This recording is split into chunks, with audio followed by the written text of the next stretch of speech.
A Journey Through the Nine Hells.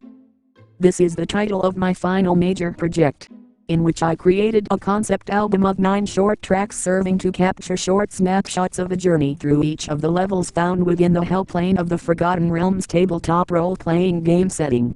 To start, let's briefly explain what the 9 Hells are. The 9 Hells are a dimensional plane, populated by devils, and found within the tabletop role-playing game world setting named the Forgotten Realms. The plane is split into 9 different levels, each with their own distinct climate and history. Ruling over all levels is Asmodeus, who lives in the deepest layer and is the strongest of the devils. With that basic rundown, let's get into the creative techniques and influences found within the album. To create an idea of a seamless journey throughout such a variety of tracks, I employed heavy usage of leitmotifs to create melodic and instrumental ideas that would link through the pieces, identifying certain themes and location aesthetics, similar to works such as the Undertale soundtrack by Toby Fox. 2 key examples of these leitmotifs are the Asmodeus theme, first introduced in the track, Avernus,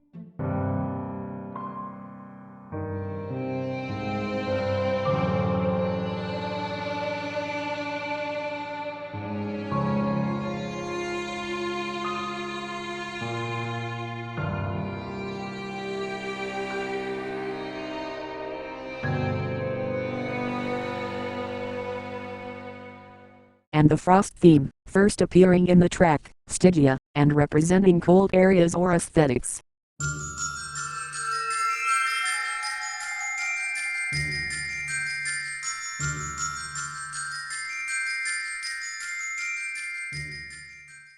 The Asmodeus leitmotif features throughout most of the tracks in the album, signifying his domination of all the hells. Meanwhile, the Frost leitmotif, as well as appearing in the track, Stygia, reappears prominently in the track, Cania, as it is a level featuring a similar icy environment to Stygia. As well as this, there were plenty of creative inspirations which helped to shape the instrumentation of the tracks. One of the more major examples is the track Death Mountain, from The Legend of Zelda Breath of the Wild.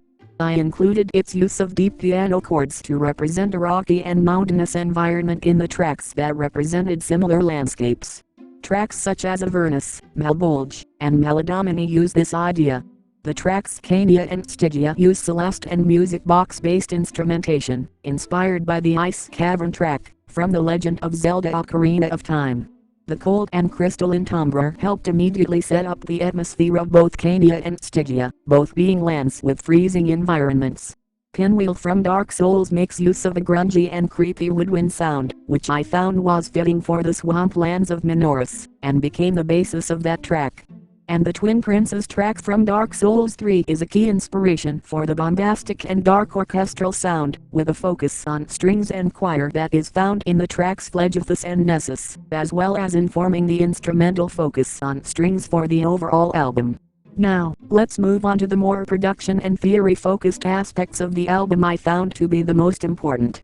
A key aspect I'd like to focus on is creating the large and powerful sounding choir, heard in the Nessus and Phlegethus tracks. The first key element to creating this sound was using both the female and male choir instruments found within the East-West Hollywood choir pack.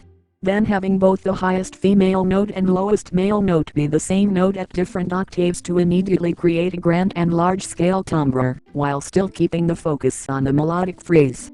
And finally adding harmonizing notes, one under the female note, and one above the male note.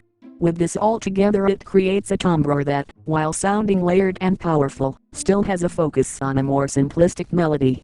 Another aspect I feel is worth mentioning, is a major part of the structure and composition of the Cania and Stygia tracks, that being the use of double and half time with the Frost leitmotif throughout.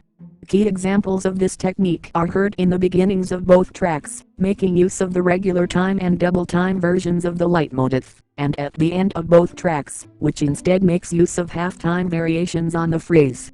This serves to not only create focus on the leitmotif itself, establishing its importance to the icy environment, but also helps to create an interesting departure in composition structure when compared to the rest of the album.